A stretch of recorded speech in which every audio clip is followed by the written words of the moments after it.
Welcome, this is Greg Remke. This is part 3 of the video segments on the immigration reform topic.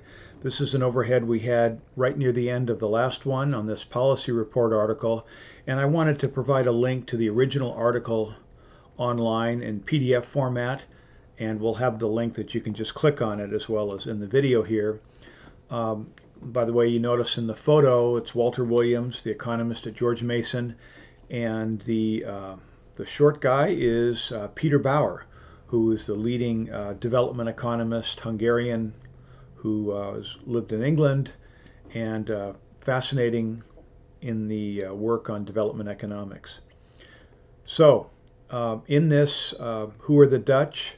The Dutch, again, the first European republic, tolerant toward religions and sound property rights, and a set of commercial institutions that developed through the sort of charter city origin to try and facilitate fair commercial transactions, again, between people of different religious and ethnic backgrounds.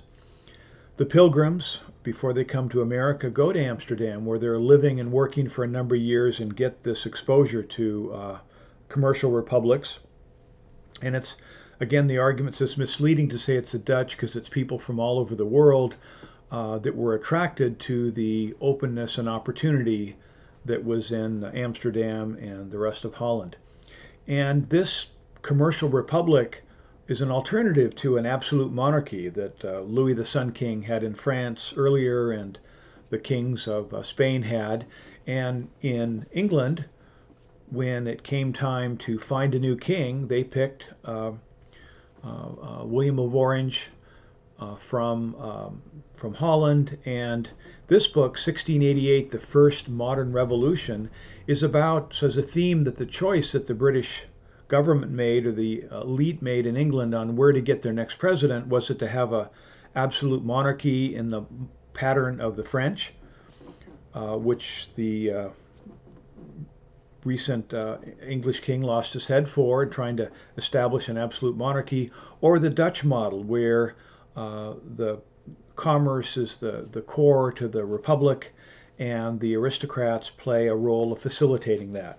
So this book is about the Glorious Revolution, moving to the kind of commercial republic as opposed to the French absolute monarchy, and this influences the United States in the coming century. So back to immigration again. The discussion of different republics and history is to show the role of migration toward those places that had more freedom. The reason people want to come to the United States now is it's relatively freer economically, politically than other countries, more open culturally, and that attracts people from around the world and has since the founding of the Republic. This book by Philip Legrain, the Case for Immigration, The Secret of Economic Vibrancy, takes the position that immigration is not just something that happens to open societies, it's something that energizes open societies, that makes the economy flourish. They're drawn by the open society, but they contribute to it. That's been the history in the United States. We know this is particularly through the late 1800s and early 1900s. So in Legrain's book, he discusses a wide range of ideas, but one of the things he does is bring more recent evidence to the story. He makes the case of, imagine a country that 15% of the entire population were to show up the next year. Let's say if you had 50 million people, 10% of that would be 5 million, 15%, 7.5 million. Imagine your society of 50 million. In 1 year, 7.5 million new people come who don't know your language, don't have business background. What would happen? Well, this is actually what did happen in Israel, the fall of the Soviet Union. The one place that people could migrate to without limit was Israel for people that were Jewish. So people of Jewish ancestry applied to Israel, and 7.5 or 15% of the entire population shows up within a year. That's one of the stories that Legrain discusses, and he shows that the economy, there was a short downward dip in average wage rates as these new immigrants competed with lower skilled domestic workers, but that popped up in time, and the new immigration, the economy boomed. You needed all this new housing, shops flourished, so this this experience, and it drew in capital. So it's a positive experience for higher levels of immigration. Similarly, Lagrange talks about British experience. England joins the European Union, and barriers to migration drop in 2004 from formerly communist countries like Poland and Czech Republic. 75 million people, he points out, could have come to England in 1 year. That is, their societies were much poorer than the people in England, but they didn't. Instead, a small fraction came. It was an issue, a political issue, an economic issue, but people came to find opportunities in England. The Polish plumber that people complained about for a time because they'd call for a plumber and they'd get somebody who didn't speak very good English. But it turns out that they got better plumbing services and better other services, and the immigrants quickly learned English and flourished in various occupations. Then later, England opens to Romania and Bulgaria. Again, that was a very worrisome issue for a lot of people, but it ended up being a positive one, though there's still complaints. Energetic, capable Romanians came, they got jobs, they worked, and I would argue that's a good thing. A separate story that I want to share, I have a link to this on the website, economicthinking.org/immigration, but it's called The Wall That Keeps Illegal Workers In. And Massey, a researcher, writes on this, and he explains that the militarization or the building of the wall, the billions spent hiring $200 million was the annual budget of the Border Patrol. It jumps to $1.6 billion.